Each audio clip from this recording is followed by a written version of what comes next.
Welcome back to News at 10. Free community healthcare service has commenced in Okuzu for constituents of Oyi local government area of Anambra State, sponsored by the local government administration in collaboration with the wife of the Anambra State Governor, Mrs. Ebele Obiano. According to the chairman of the local government, Mr. Uchina Okafor, poverty and lack of access to quality healthcare has aggravated the sufferings of the people. The people of Uyi local government area of Anambra State are predominantly farmers, but they also engage in other physically challenging activities in their quest to make a daily living. This invariably results in health challenges, but now succor is however coming from the local government here.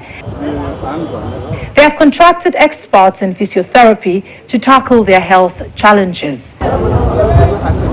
At the temporary physiotherapy center, the people from various communities assembled to receive the free medical treatments. What we're trying to do is to introduce this new technology that takes care of all the sicknesses in your body, make sure that your system is functioning well, and actually to alleviate the sufferings of the poor masses. Aside the free medical treatments, the lead physiotherapist spoke to the people on how to take care of their bodies without too much intake of drugs.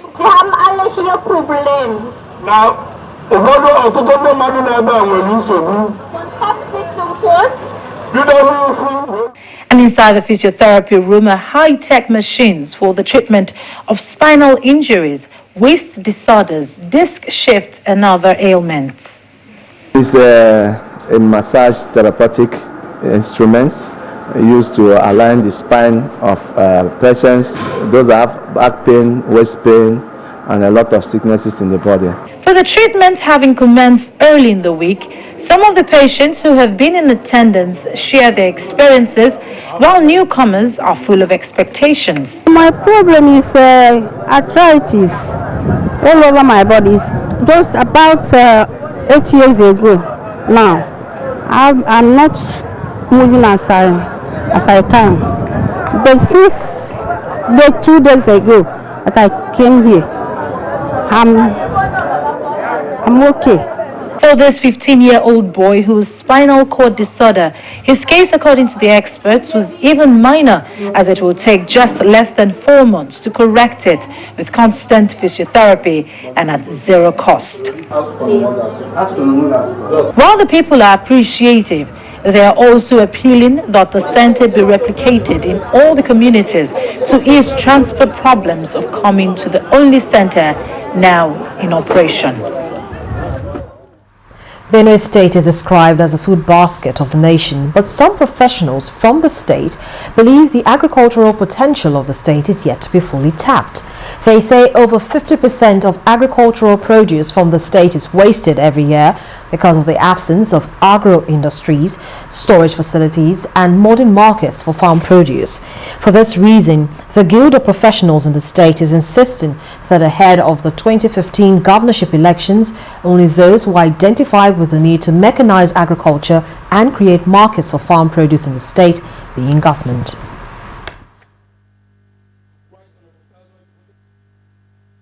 We want to see a Benue state where government does a lot to link up farmers with markets, because the post-harvest losses in Benue is very high annually. The lack of storage facilities, the farmers do not have access to the market. So we want to see a government that does a lot in that regard. We want to see a government that not just only looks at farming as business, but also looks at processing of end products. The import bill for food products in Nigeria is very high. We have no processing factories that are producing products. So we want to see a government that will encourage that, stimulate that, even if it's to partner with the private sector or whoever is interested. We will ensure that we provide market for farmers where their products, their agricultural raw materials can be bought over. And that's why we're talking about industrializing agriculture, which is different from mechanizing it.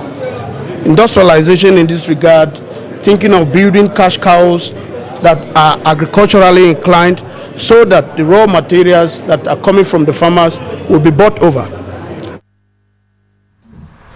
It appears respite is coming the way of motorists and other users of the Oshodi-Apapa Expressway following a directive by the federal government to Julius Berger to immediately begin road repairs and maintenance. The Federal Controller of Works in the state, Godwin Eke, made this known while on a tour of the area. In the meantime, the tanker drivers have appealed to the federal government to provide a vast parking space for their tankers so as to avoid the constant congestion often experienced at the port.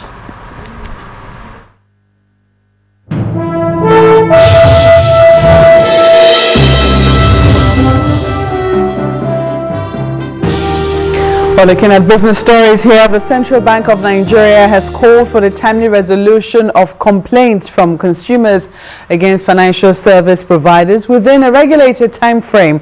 This was contained in a document released by the Apex Bank to commercial banks and other financial institutions. According to the CBN, the resolution of consumer complaints has been a major challenge for banks, FSPs and consumers. The Central Bank stated that it is proposing a time bar of 6 years from the date of transaction, after which complaints against financial service providers will not be entertained.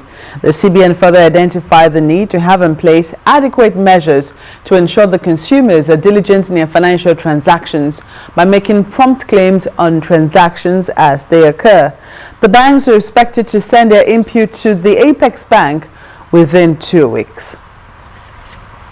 Now looking at the summary of activities of the Nigeria Stock Exchange, a turnover of 1.778 billion shares worth 38.1 billion naira were traded in 24,186 deals this week by investors on the floor of the exchange. Now this is in contrast to a total of 1.77 billion shares valued at 19.9 billion naira traded last week. The NSE All-Share Index and market capitalization depreciated by 1.4% to close on Friday at 42,285.8 and 13.9 trillion naira each. Similarly, all the NSE sector indices depreciated during the week, with the exception of the NSE Banking Index and NSE ASEM Index that rose by 0.6% and 0.31% respectively.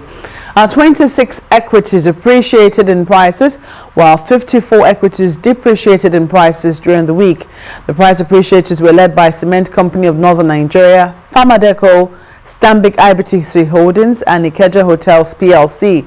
On the decliners table, Evans Medical, Japol Oil and Maritime Services, Champion Breweries, and Eternal PLC topped the list. More quoted companies released their earnings during the week, including International Breweries, Linkage Assurance, Honeywell Flour Mill, and Transcorp PLC. Now, outside our shores, contrary to expectations, Russia's central bank has announced that it will raise its key interest rate on Monday over concerns of inflationary pressure and geopolitical tensions. The aggravation of geopolitical tension and its potential impact on the ruble exchange rate, as well as potential changes in tax and tariff policy, were also highlighted by the Apex Bank. The bank's board decided to raise the interest rate by 50 basis points to 8%. The rate hike will come after Western sanctions over the crisis in Ukraine were boosted.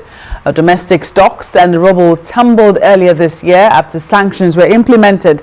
In June, core inflation grew to 7.5%, well above the bank's forecast of up to 6.5% for the year.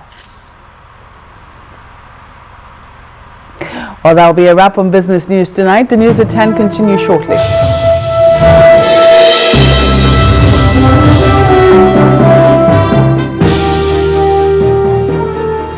Next on the news at 10, 17-year-old Patricia Bezubenko wins 5 gold medals as Canada dominates gymnastics event at the 2014 Commonwealth Games.